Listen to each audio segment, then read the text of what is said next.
Assalamu alaikum. How are you all? Hope that you will be fine and in good health.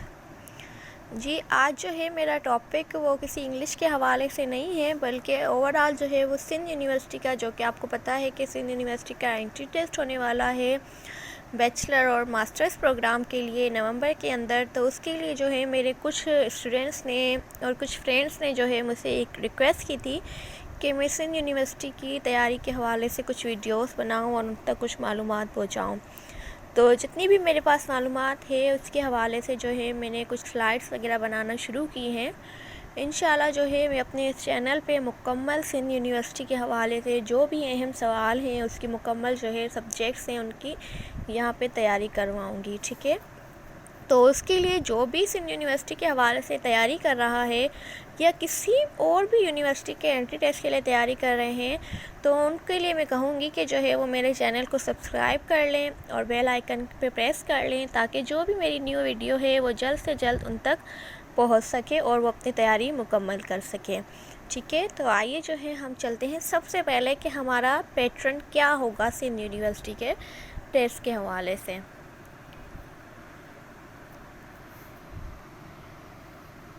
ठीक है, जो हमारा syllabus है इधर देखें। सबसे पहले जो है वो हमारी इंग्लिश है।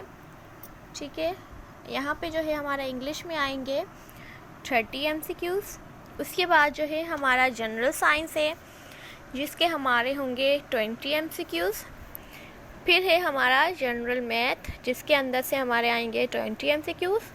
और फिर है जनरल नॉलेज, जिसमें से 20 MCQs। और आखिर में इंटेलिजेंस क्वेश्चंस, उसमें से भी हमारे 20 MCQs बनेंगे, सॉरी 10 बनेंगे। यहाँ थोड़ा लिखने में मुझसे मिस्टेक हो गई है। तो इस तरीके से ये पूरे जो है वो हमारे कितने हो जाएंगे 100 MCQs। ठीक है, इंटेलिजेंस क्वेश्चन के हमारे 3 होंगे। ठीक है, उसके बाद जो है हमारा सबसे पहले जो है मैंने आपको तैयारी के हवाले से जो आज टॉपिक बनाया है वो बनाया है जनरल साइंस के हवाले से। तो आइए सबसे पहले जो है हम जनरल साइंस की तैयारी करते हैं। और इंग्लिश के हवाले से मैं ये कहूँगी कि मेरे इस चैनल पे कुछ इंग्लिश के हवाले से लेक्चर्स हैं और कुछ मैं और भी इंशाल्लाह टेस्ट के हवाले से ख़ास तौर पे बनाऊँगी, तो वो जो है आप वॉच कर लीजिएगा। ठीक है, आज हम करते हैं सबसे पहले जनरल साइंस के हवाले से। तो आइए हम जो है देखते हैं जनरल साइंस के हवाले से हमारे अहम क्वेश्चन ऐसे कौन से हैं जो पेपर में आ सकते हैं। General science most important questions, ये वो क्वेश्चंस हैं जो तकरीबन मैंने काफ़ी टेस्ट के अंदर देखे हैं कि ये आते हैं। ठीक है, तो आइए सबसे पहले हम उनको कवर कर लेते हैं, क्योंकि हमारे पास टाइम कम है। तो हमारे पास मोस्टली ज़्यादा से ज़्यादा जो सवाल टेस्ट में आए हुए हैं उनको हम पहले कवर कर लेते हैं। तो हमारा यहाँ पे क्वेश्चन नंबर 1 है, which is the biggest organ of body. ठीक है, बॉडी का सबसे बड़ा ऑर्गन क्या है। ठीक है, तो ये सवाल अक्सर टेस्ट में आता है। ठीक है, इसका जवाब है स्किन। स्किन जो है वो हमारी बॉडी का सबसे बड़ा ऑर्गन है। सेकंड है, which is the control centre of body. के बॉडी का कंट्रोल सेंटर क्या है, मतलब सारी हमारी बॉडी किसके कंट्रोल में है। ठीक है, जैसे हर घर का कोई कंट्रोलर होता है, हर स्कूल का, हर डिपार्टमेंट का कोई कंट्रोलर होता है, तो हमारे दिमाग, हमारी पूरी बॉडी को कौन चलाता है, तो वो है हमारा ब्रेन। ठीक है, how many bones are there in human body. ठीक है, ह्यूमन बॉडी में कितनी बोन्स होती हैं, इंसान के जिस्म में कितनी हड्डियाँ होती हैं, 206, 206। How many bones are there in a newborn baby. ठीक है, एक नए बच्चे में, जो पैदा होने वाला बच्चा है, उसमें कितनी बोन्स होती हैं, उसमें सबसे पहले 300 होती हैं, फिर वो फ्यूज़ होकर जो है वो जैसे ही अडल्ट बनता जाता है तो उसमें 206 हो जाती हैं। ठीक है, अर्ली स्टेज में उसमें 300 होती हैं। तो ये दोनों सवाल आ सकते हैं नॉर्मल ह्यूमन के, अडल्ट ह्यूमन के और न्यूबॉर्न बेबी के भी। ठीक है, तो ये आपको याद रखना है। फिर है हमारा what is structural and functional unit of life. ठीक है, मतलब हमारी ज़िंदगी का बुनियादी यूनिट क्या है, मतलब जिससे हमारी ज़िंदगी बनी हुई है। ठीक है, हमारी बॉडी बनी हुई है और हमारी बॉडी में जितने भी काम हो रहे हैं उसका बुनियादी यूनिट क्या है, तो वो है हमारा सेल। इसके बाद है which is structural and functional unit of brain. ठीक है, कि दिमाग का जो है वो हमारा दिमाग को बनाने वाला सबसे अहम हिस्सा हमारा कौन सा है, मतलब हमारा दिमाग किस सेलों से बना हुआ है। ठीक है, यहाँ पे जब स्ट्रक्चर और फंक्शनल यूनिट आ जाए ना सवाल के अंदर जहाँ भी, तो ये आप समझ लीजिएगा कि उस हिस्से के सेल की बात हो रही है। ठीक है, अब यहाँ पे आपसे पूछा जा रहा है कि which is structure and functional unit of brain, ये इस तरीके से भी आ सकता है which is the cell of brain. ठीक है, तो इनका मतलब एक ही है कि सेल आ जाए या फंक्शनल और स्ट्रक्चर यूनिट आ जाए, इसका मतलब सेल ही होता है, तो वो है हमारा न्यूरॉन। फिर है question number 7, which is the structural and functional unit of kidney. अब वहीं पे यहाँ पे भी क्या पूछा जा रहा है, हमसे सेल ही पूछा जा रहा है। ठीक है, दोनों तरीके से सवाल आ सकता है, सेल भी पूछा है what is which is the cell of kidney, ये भी पूछा जा सकता है, और ये भी पूछा जा सकता है कि which is structural and functional unit of kidney.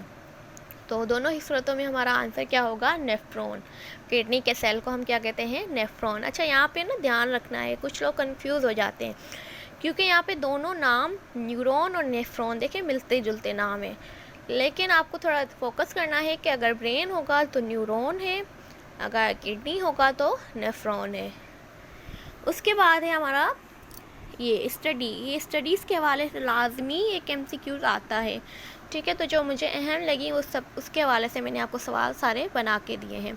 सबसे पहले है द स्टडी ऑफ लाइफ। ठीक है, ज़िंदगी की स्टडी को क्या कहते हैं, लिविंग ऑर्गेनिजम्स की स्टडी को क्या कहते हैं, बायोलॉजी।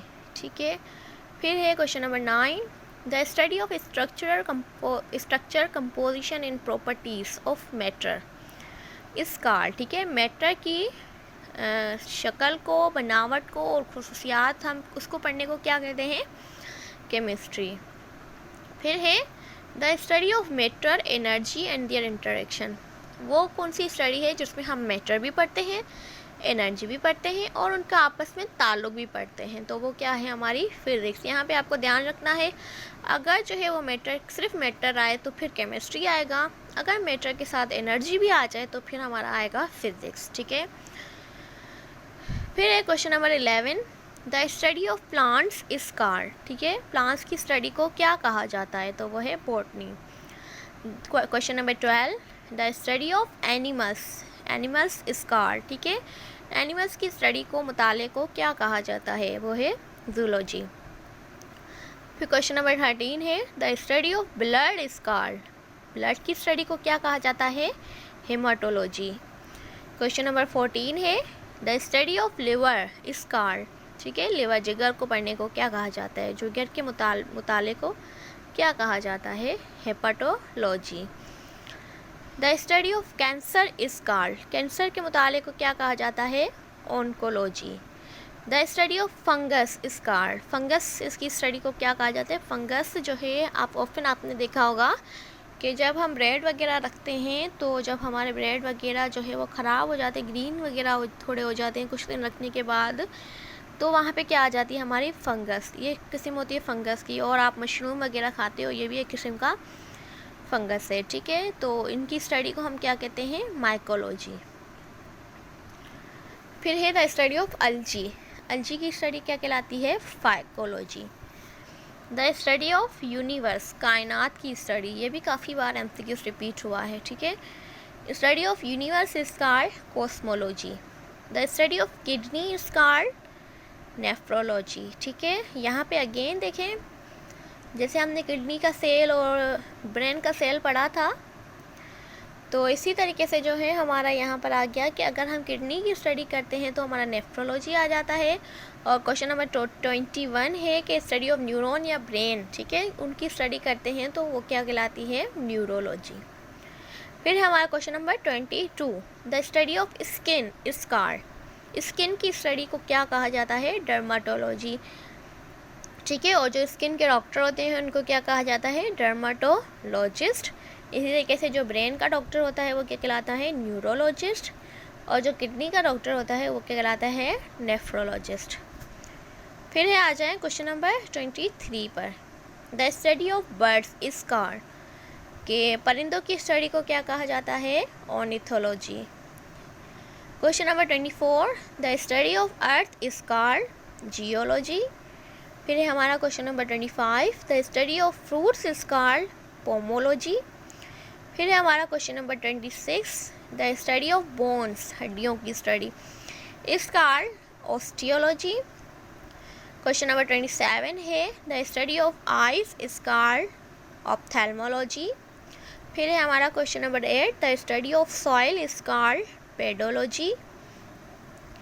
फिर आ जाए हमारे क्वेश्चन नंबर 29 पे, द स्टडी ऑफ इन्वायरमेंट, माहौल की स्टडी को क्या कहा जाता है, इकोलॉजी।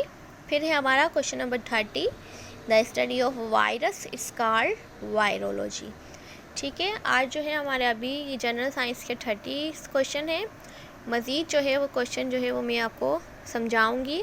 ठीक है, आज का मेरा लेक्चर जो है वो यहीं तक था। एक बार फिर मैं कहूँगी कि मेरे चैनल को जो है वो सब्सक्राइब कीजिएगा। अगर मेरी वीडियोस अच्छी लगे तो उनको लाइक कीजिएगा, और भी आप कोई भी सब्जेक्ट समझना चाहते हैं तो उसके हवाले से अपनी राय कमेंट सेक्शन में ज़रूर दीजिएगा, और किस तरीके से समझना चाहते हैं ये भी सजेशन ज़रूर दीजिएगा। Thank you so much.